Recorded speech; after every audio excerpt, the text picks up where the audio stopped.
하나님께서 오늘 우리에게 주시는 말씀 마태복음 4장 1절에서 4절입니다. 자, 우리 함께 말씀 읽겠습니다.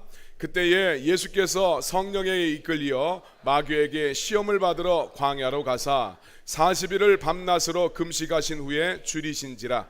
시험하는 자가 예수께 나와서 이르되 내가 만일 하나님의 아들이거든 명하여 이 돌들로 떡덩이가 되게 하라. 예수께서 대답하여 이르시되 기록되었으되 사람이 떡으로만 살 것이 아니요 하나님의 입으로부터 나오는 모든 말씀으로 살 것이라 하였느니라 하시니 아멘. 자, 우리 옆 사람과 함께 인사하겠습니다. 빛이 있으라, 빛이 있으라. 은혜와 생명의 빛이신 예수님이 여러분들의 삶에 함께 하시게 우리 주님의 이름으로 축원합니다. 성공을 방해하는 7가지 장애물, 오늘은 우리가 탐식에 대해서 한번 살펴보도록 하겠습니다. 탐식하면 별로 재미없는 제목 이렇게 생각할 수 있습니다. 실제로 우리는 굉장히 탐식의 시대에 살고 있지 않습니까? 먹는 것에 대한 관심이 정말 폭발적인 시대에 살고 있습니다. 텔레비전에서는 각종 요리 대결 프로그램이 굉장히 인기죠. 냉장고를 부탁해, 넷플릭스에서 나오는 흑백 요리사, 이런 거는 정말 재미도 있고 아주 흥미진진합니다. 유튜브를 보면 먹방 채널들로 넘쳐나죠. 여러분 어떤 먹방 보시나요? 쯔양, 흥식이네, 야식이 이런 분들, 가끔 보면 참 맛있게들 먹습니다. 또 사람들은 SNS에 자기가 먹은 음식을 촬영해서 올리고 또 자기가 요리한 것 촬영해서 올리는 건 요즘에 참 유행하고 있죠. 또 TV에 나온 유명한 이 셰프들의 레스토랑은 가격이 굉장히, 저도 안 가봐서 모르겠는데 가격이 굉장히 비쌈에도 불구하고 1년 전에 예약이 다 끝났다고 하죠. 그 사람들만 그렇게 합니까? 오늘 우리들도 어디에 가든지 그 지역에 가면 맛집을 검색하고 그런 집에 가서 먹는 것을 우리가 좋아하는 그런 시대에 살고 있습니다.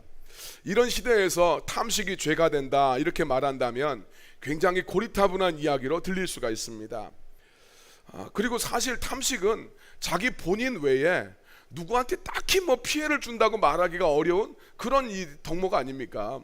근데 왜 기독교 전통에서는 탐식이 사람을 죽음에 이르게 할 수 있는 7가지 죄악 중에 하나라고 봤었을까? 성경을 보면 탐식에 대한 경고가 여러 군데에서 등장을 합니다. 그런데 탐식이란 단어 자체는 나오지 않지만 음식을 탐하는 행위들에 대해서는 이야기를 많이 하고 있습니다. 대표적으로 한 2군데만 보면 잠언 23장 2절 말씀, 내가 만일 음식을 탐하는 자이거든 내 목에 칼을 둘 것이냐. 목에 칼을 두고 조심해야 된다는 이야기죠. 28장 7절 말씀 보니까 율법을 지키는 자는 지혜로운 아들이지만 음식을 탐하는 자와 사귀는 자는 아비를 욕되게 한다. 이렇게 하면서 음식에 대한 탐심들을 경계하는 구절들이 있다는 것을 알게 됩니다. 신약에서도 이런 구절들이 나옵니다. 이런 구절들만 우리가 보게 되면 먹는 것을 정말 절제해야 되고 금욕적으로 살아가야 되는구나, 우리가 이렇게 생각할 수가 있지만 성경에는 이것과 정반대되는 그런 음식의 풍성한 음식에 대한 즐거움을 누리는 구절들도 많이 나와 있습니다. 우리 전도서 2장 24절 말씀 같이 한번 읽어봅시다. 사람이 먹고 마시며 수고하는 것보다 그의 마음을 더 기쁘게 하는 것은 없나니 내가 이것도 본즉 하나님의 손에서 나오는 것이로다. 그렇습니다. 먹고 마시는 것을 하나님이 인생에 베푸시는 기쁨이라고 이야기하고 있어요. 내가 수고해서 먹고 마시는 것, 이거 하나님이 주시는 기쁨이다. 시편 63편 5절 말씀 같이 읽겠습니다. 골수와 기름진 것을 먹음과 같이 나의 영혼이 만족할 것이라. 나의 입이 기쁜 입술로 주를 찬송하되. 기름진 음식을 먹는 것에 대해서 성경은 부정적이지가 않아요. 영혼의 기쁨을 표현을 했을 때 골수와 기름진 것을 먹은 것 같이 하나님이 나의 영혼의 만족을 채우실 것입니다 라고 이야기하면서 굉장히 긍정적으로 표현을 하고 있습니다. 시편 23편 5절 말씀 같이 읽겠습니다. 주께서 내 원수의 목전에서 내게 상을 차려주시고 기름을 내 머리에 부으셨으니 내 잔이 넘치나이다. 할렐루야. 내 잔이 넘치나이다. 하나님이 주시는 어떤 축복의 이미지가 잔에서 막 흘러 넘치는 것을 이야기하고 있어요.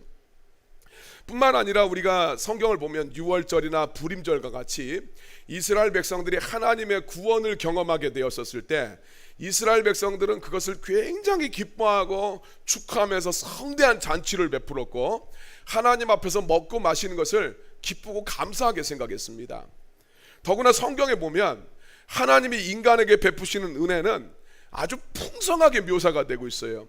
오병이어의 기적 아시죠? 우리 누가복음 요즘에 보고 있으니까 5,000명인데 남자만 5,000명이잖아요. 지금도 보면 여자가 훨씬 많습니다. 실제로 따지면 2만 명, 3만 명 되는 숫자입니다. 그 사람들을 주님이 다 먹이셨는데 적당히 먹자 이렇게 하신 것이 아니라 배부르게 먹이셨다고 이야기합니다. 배부르게 먹이셨을 뿐만 아니라 12광주리에 가득히 남았다라고 이야기합니다. 하나님은 뭐 딱 맡겨주시고 이런 분이 아니라 배부르게 먹고 12광주리가 남을 만큼 풍성하게 주시는 분이에요. 제가 그래서 우리 주방팀한테도 그런 말씀을 드립니다. 교회는 이래야 됩니다. 먹고 남으면 괜찮지만 모자라면 안 됩니다. 왜 모자랍니까? 목사님 오늘 맛이 더 많이 했는데 사람들이 맛있어서 더 많이 먹은 것 같아요. 그것까지는 어떻게 할 수가 없죠. 예.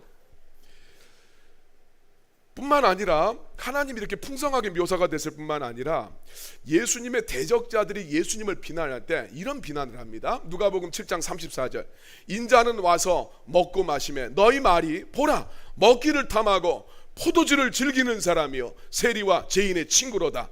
예수님을 뭐라고 합니까? 먹기를 탐하고 포도주를 즐기셨다고 이야기합니다. 그런데 예수님이 그런 대적자들의 비난에 대해서 부정하지 않으셨어요. 그래 나 먹는 거 좋아한다. 나 포도주 좋아한다. 이런 점들을 보면 성경은 엄격하게 금욕을 이야기하고 절제된 삶만을 강요하는 것은 아니다라는 것을 알 수가 있어요. 그럼에도 불구하고 왜 우리 기독교 전통에서는 탐식에 대해서 경고를 하고 있을까? 사실 탐식이 문제가 되는 것은 어떤 음식을 너무 많이 먹거나 또 어떤 음식을 먹지 말아야 될 것을 먹기 때문에 문제가 되는 것이 아닙니다. 예수님 분명히 말씀하셨습니다. 사람은 먹는 것으로 더러워지지 않는다라고 말씀하셨어요. 마태복음 15장 11절 말씀입니다. 같이 읽겠습니다. 입으로 들어가는 것이 사람을 더럽게 하는 것이 아니라 입에서 나오는 그것이 사람을 더럽게 하는 것이니라. 그렇습니다. 예수님은 무엇을 많이 먹는다 그래서 그것이 죄가 되고 어떤 것을 갖다가 먹음으로써 죄가 된다 이렇게 말씀하지 않으셨어요. 오히려 우리 예수님이 오심으로 인해서 사도행전을 바라보면 음식에 대한 금기는 다 깨져버립니다. 우리 사도행전에 보면 그러잖아요. 베드로가 환상 보지 않습니까? 하늘에서 보자기가 내려와서 유대인들이 먹을 수 없는 것들을 갖다가 담아져 있었는데 하나님이 말씀하실 때 그걸 먹어라 그렇게 말씀을 하시잖아요. 자, 그래서 음식의 금기를 통해서 이방인들에게도 하나님께서 복음을 전해주시는 사건이 증거가 되면서 음식에 대한 규정이 끊어집니다.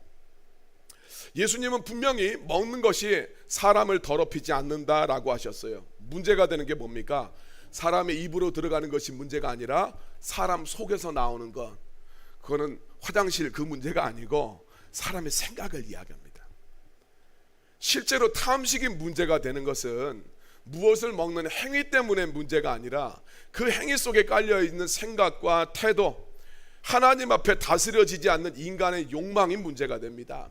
따라서 탐식의 문제를 접근했었을 때 우리가 사회 사람들이 말하는 것처럼 음식을 많이 먹는다, 적게 먹는다, 무얼 먹느냐 안 먹느냐 이런 걸 가지고 문제 삼는 것은 어리석은 것입니다. 우리 입에 넣는 그 음식이 하나님과 우리를 갈라놓는 것이 아니라 하나님과 우리 사이를 갈라놓는 인간의 마음속에 있는 강렬한 욕망, 그걸 우리가 주목할 필요가 있어요. 자, 그렇다면 탐식의 어떤 점이 문제가 되는가 세 가지로 우리가 살펴보도록 하겠습니다. 첫 번째, 탐식은 하나님에 대한 갈망을 질식시킬 수가 있습니다. 인간은 육체적으로 배부를 때 그것을 주신 하나님을 찬양하고 더 가까이 갈 것 같은데 그렇지 않아요. 우리들의 생각은 하나님 나한테 이렇게 해주시면 나 하나님 이렇게 섬기겠습니다. 우리는 그런 마음들을 가지고 있는데 내 마음의 만족이 이루어졌을 때 우리는 사실 하나님 앞에 더 가까이 나아가지 않습니다. 참 이상한 일이죠. 인간은 육신의 말초적인 욕구가 만족이 되면 사실은 영적인 욕구를 느끼질 못해요. 자, 신명기 8장 12절에서 14절 말씀, 배부름이 어떻게 되는가 한번 봅시다. 같이 읽겠습니다. 내가 먹어서 배부르고 아름다운 집을 짓고 거주하게 되며 또 내 소와 양이 번성하며 내 은금이 증식되며 내 소유가 다 풍부하게 될 때에 내 마음이 교만하여 내 하나님 여호와를 잊어버릴까 염려하노라. 여호와는 너를 애굽 땅 종되었던 집에서 이끌어내시고. 그렇습니다.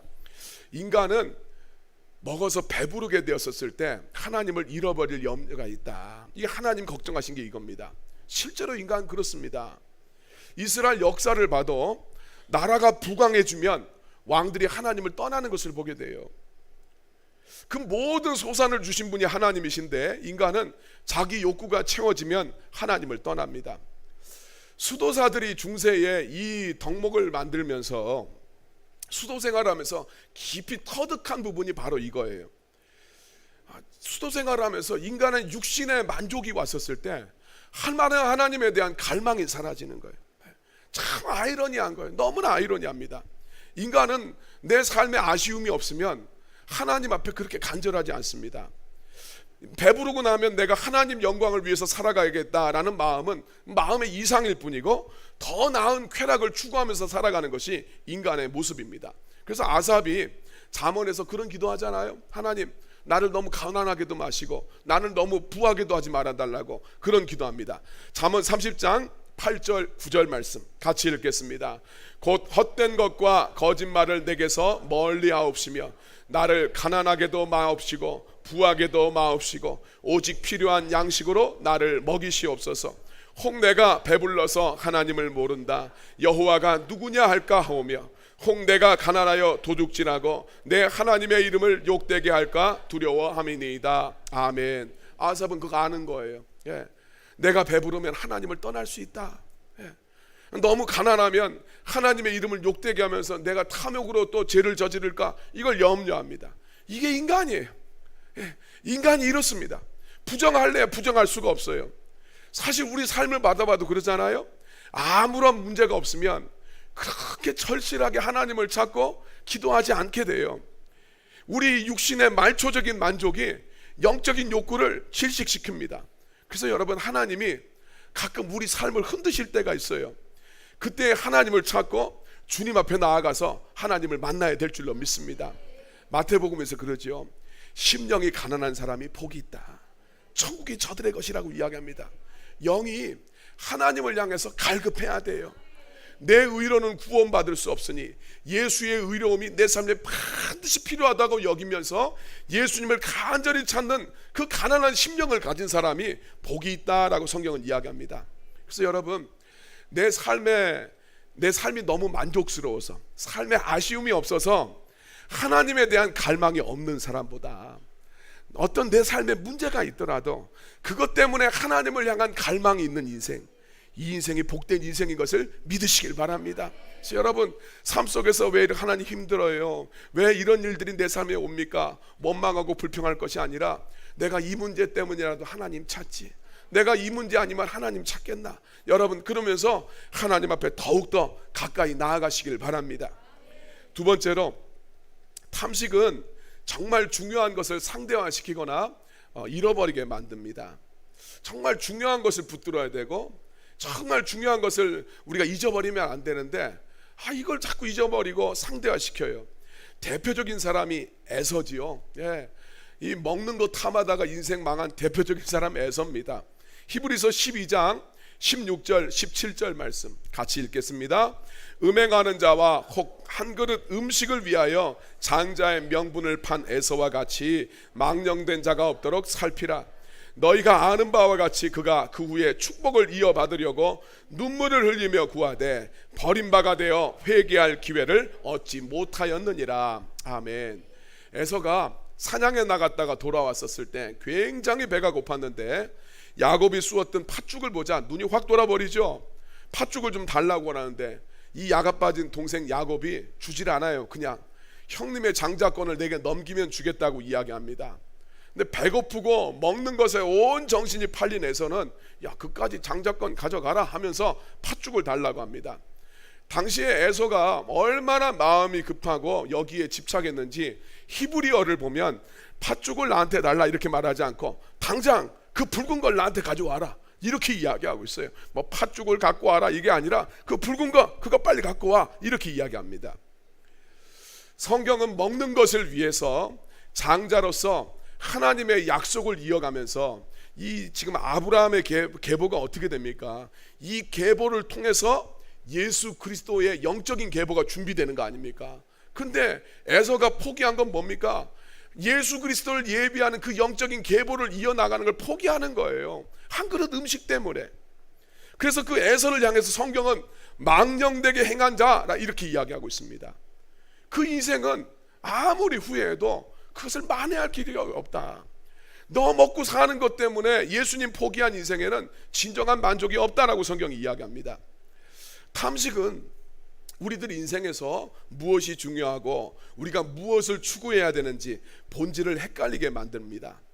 탐식은 땅의 것에 대해서는 굉장히 집착하게 만들고 더 나은 쾌락을 끊임없이 추구하게 만들어요. 반면에 영적인 가치 이거에 대해서는 별로 중요하게 생각하지 않고 이걸 쉽게 포기하게 만듭니다.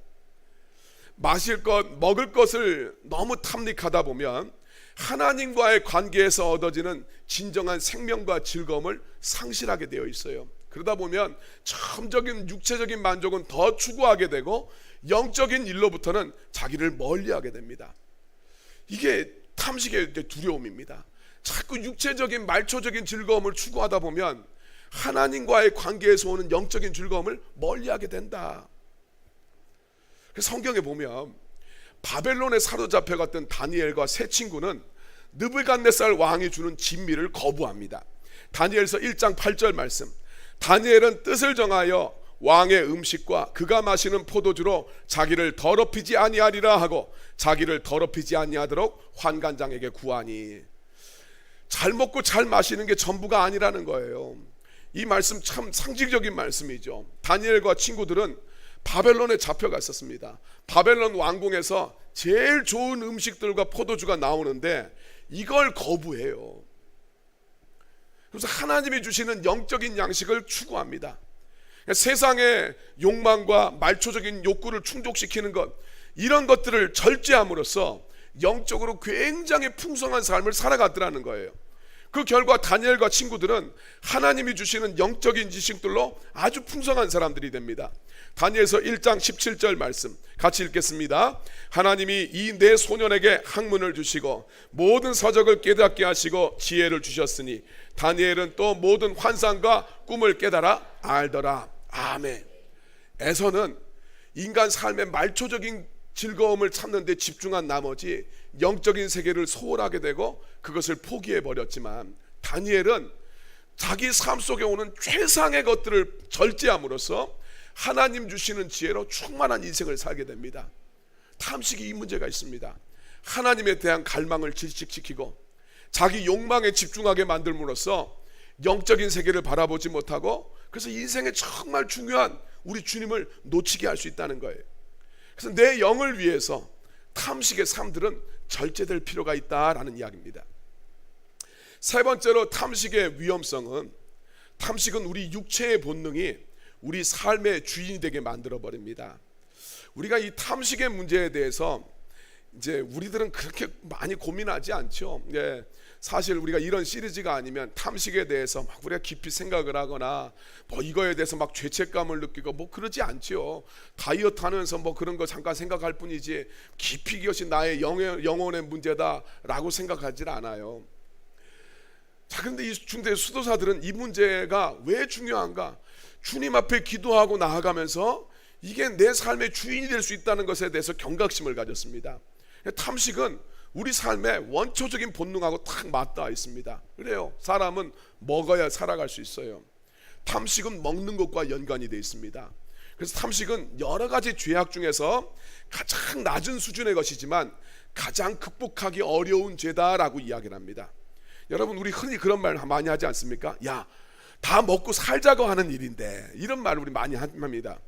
인생에서 중요한 건 진짜 먹고 사는 거예요.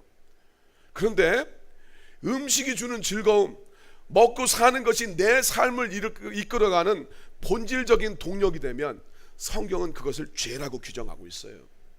여러분, 성경에서 인간을 타락시키는 유혹은 항상 먹는 것과 함께 옵니다. 우리 창세기 3장 6절 말씀 같이 한번 읽어볼까요? 여자가 그 나무를 본즉 먹음직도 하고 보암직도 하고 지혜롭게 할 만큼 탐스럽기도 한 나무인지라 여자가 그 열매를 따먹고 자기와 함께 있는 남편에게도 주매 그도 먹은지라. 인간 삶에 찾아오는 타락의 유혹이 먹는 것과 함께 찾아옵니다. 원초적인 거라는 거예요. 여자가 볼 때 먹음직도 하고 보암직도 하고 지혜롭게 할 만큼 탐스럽게 보였습니다. 여기서 지혜는 삶의 만족과 행복을 뜻하죠. 하와가 생각했을 때, 야, 저거 먹으면 참 행복하겠다. 저것을 취하면 삶의 만족이 있겠다. 야, 저거 안에 뭐가 있다. 이런 생각을 했다는 거예요. 근데 사실 그 삶의 행복과 만족은 어디에서 찾아야 되는 겁니까? 하나님과의 관계 안에서 찾아야 되는 거죠. 무엇을 먹음으로써 내 삶의 만족과 행복이 나올 수 있다라고 생각하는 것, 이게 잘못된 생각이라는 거예요.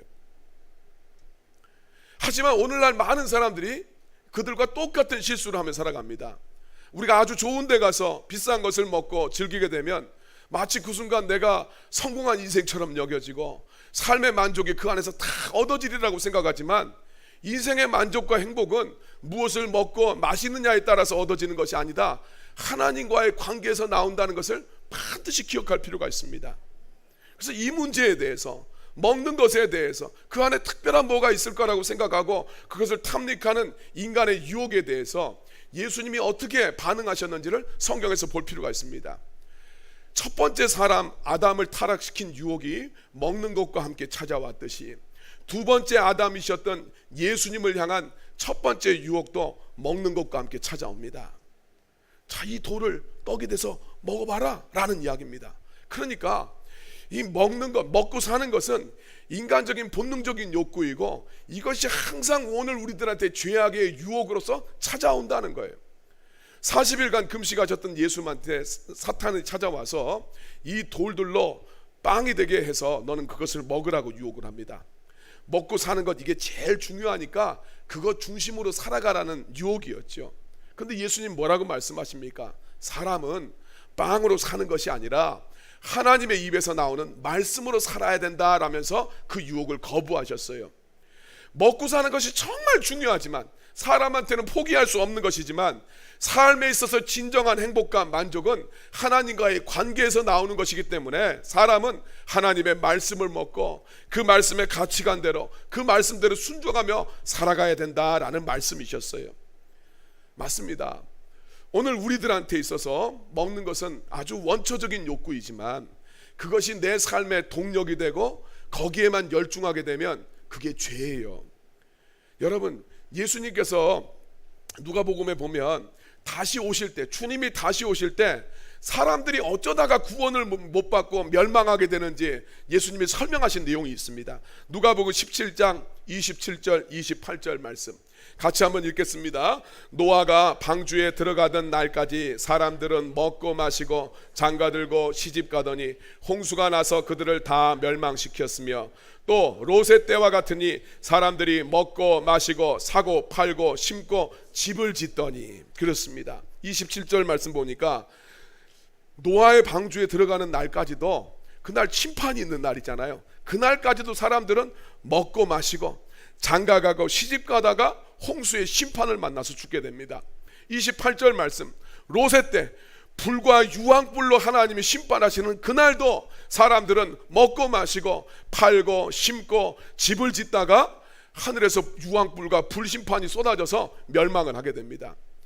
여기서 언급되는 인간의 삶은 무슨 죄악된 삶을 이야기하는 것이 아닙니다. 지극히 평범한 일상을 이야기합니다. 장가가고 시집가고 사고 팔고 집을 짓고 심는 것, 뭐가 그렇게 잘못된 겁니까? 근데 여러분, 그 앞에 공통적으로 등장하는 단어가 어떤 것이 있습니까? 먹고 마시고예요. 먹고 살기 위해서 장가가고 시집가고, 먹고 살기 위해서 장사하고 사고 팔고 집을 짓고 심고 열심히 살아가더라는 거예요. 지극히 평범한 일상이 잘못됐다는 이야기가 아니라 먹고 살기 위한 그 욕망이 이끌어가는 그 삶, 그 삶이 중심이 되면 그것이 주님 앞에 죄가 되고, 그런 인생들은 주님 오시는 때를 전혀 깨닫지 못하고 살아가다가 망하더라는 거예요. 인간한테 있어서 탐식, 다시 말해서 먹고 사는 것에 열중하고 더 잘 먹으면 삶에 참된 만족이 있을 것이라고 생각을 하는데, 예수님은 그렇게 말씀하지 않습니다. 요한복음 6장 35절 말씀, 같이 한번 우리 이 말씀 읽겠습니다. 예수께서 이르시되 나는 생명의 떡이니 내게 오는 자는 결코 줄이지 아니할 터이요 나를 믿는 자는 영원히 목마르지 아니하리라. 아멘. 다시 한번 읽읍시다. 예수께서 이르시되 나는 생명의 떡이니 내게 오는 자는 결코 줄이지 아니할 터이요 나를 믿는 자는 영원히 목마르지 아니하리라. 아멘. 예수님 말씀합니다. 너희들은 세상에 먹고 사는 것에서, 너희들이 탐닉하는 그 음식에서 너희들의 삶의 즐거움과 만족이 있을 거라고 생각하지만, 그 음식은 먹어도 또다시 너희들은 배고프다. 그 너희들이 마시는 그 음료수는 너희들의 갈증을 해결할 수가 없다. 내가 생명의 떡이니 내게 오면 절대 줄이지 않는다. 너희가 나를 믿으면 영원히 목마르지 않을 것이다. 주님 말씀하셨습니다. 우리의 삶을 온전하게 만족시키는 것은 먹는 데서 얻어지는 게 아니래요. 그래서 우리가 먹는 음식을 앞에 두고 항상 좀 예수님을 생각할 필요가 있습니다. 영원히 줄이지 않게 하시고 영원히 목마르지 않게 하시는 참된 양식과 참된 음료는 우리 예수님이신 것을 생각할 필요가 있습니다. 우리 삶의 진정한 만족과 기쁨은 참된 양식과 참된 음료가 되시는 예수님밖에 없어요. 세상의 음식에 정신이 팔려서 내 본능적인 욕구를 충족시키다가 참된 양식 되시는 예수님을 놓치지 마시길 바랍니다. 죽음에 이르게 하는 7가지 죄악들을 정리했던 이제 교황이 그레고리우스 1세인데, 탐식의 문제를 이야기하면서 탐식은 5가지 문제가 있다, 이런 이야기를 했어요. 그분은 이야기할 때 너무 빨리, 너무 섬세하게, 너무 호화스럽게, 너무 개걸스럽게, 너무 많이 먹는 것, 이게 문제라고 봤습니다. 너무 빨리. 오늘 우리들한테 좀 적용하면 먹는 것 자체에만 골몰하지 말라는 거예요. 먹을 것을 주신 하나님 앞에 감사해라. 또 나에게 이 음식을 만들어준 이를 생각하며 감사해라. 그러면서 또 먹을 때는 음식에만 집중하는 것이 아니라 함께 먹는 사람들과 사귀어야 됩니다. 요즘에 저희 집도 그럽니다. 치킨을 먹으면 아이들은 다 이어폰을 끼고 핸드폰을 보고 각자 음식만 먹는데, 그러면 안 된다는 거예요. 함께 먹는 사람들 서로를 함께 이야기하고 대화하면서 먹으라고 이야기합니다. 너무 섬세하게 까다롭게 굴지 말라는 거예요. 예. 먹는 데 있어서 이건 이렇고 저건 저렇고 일일이 따져서 먹는 것 자체에 너무 에너지를 두지 말아요. 예. 먹는 법도를 막 따지고 야단법석을 떨면서 먹는 것 자체에 지나친 의미를 부여하면서 그렇게 살지 마라. 너무 호화스럽게, 너무 비싼 것 먹는데 열중하지 말라는 이야기입니다. 비싼 음식 먹는다고 해서 내 존재감이 생겨지지 않아요. 우리의 정체성은 비싼 음식에 있지 않습니다. 너무 거기에 열중하지 마라. 너무 개걸스럽게 음식에 욕심을 내고 집착하지 말라는 거예요. 또 너무 많이 먹는 것 하지 말라는 거죠. 이거는 여러분 사람마다 먹는 양이 다릅니다. 남녀에 따라서 다르고 사회적으로 쏟아내는 에너지에 따라서 다 다르지요. 어떻게 저기 열심히 바깥에 나가서 운동한 사람들하고 집에서 가만히 잠만 잔 사람하고 똑같은 에너지의 열량을 먹겠습니까? 사람마다 다 달라요. 다만 목구멍까지 막 차오르도록 과도하게 먹거나 그러지 마라. 우리한테 한번 생각해 볼 수 있는 여지가 있는 말씀입니다. 이 모든 것을 아울러서 탐식을 극복하는 자세를 3가지로 좀 정리할 수 있습니다. 첫 번째, 음식 자체가 목적이 되지 않게 해라. 음식이 목적이 되면 안 되겠죠. 먹고 사는 것 우리한테 너무 중요합니다. 거기에다가 과도한 의미를 부여하지 마세요. 그리고 그 욕구에 종속되거나 거기에 집착하며 살아가시면 안 됩니다. 두 번째, 영적인 양식을 채워야 됩니다. 삶의 진정한 만족과 행복은 하나님과의 관계에서 나와요. 그래서 영적인 양식을 채우고 하나님과의 관계를 중요하게 생각을 해야 됩니다. 세 번째로, 하나님과 사람에게 감사하는 태도를 가져야 됩니다.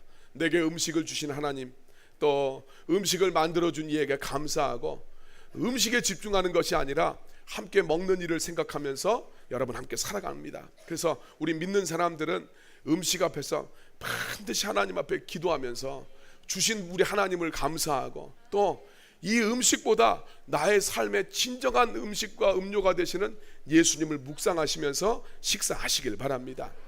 탐식은 우리의 육체의 본능과 맞닿아 있습니다. 본능 따라 살면 망합니다. 욕구를 무시할 수는 없지만 욕구가 주인이 돼버리면 하나님을 잊어버리고 삶의 본질을 놓칠 수가 있어요. 그러면 여러분, 짐승하고 뭐가 다를 바가 있겠습니까? 하나님의 형상대로 하나님 우리를 창조하셨는데, 하나님의 영이 거하시는 거룩한 생영으로서 살아 움직여 다니는 하나님의 영이 가득한 살아 움직이는 그 생물로서 하나님을 섬기고 예배하는 여러분이 되기를 우리 예수님의 이름으로 축원합니다.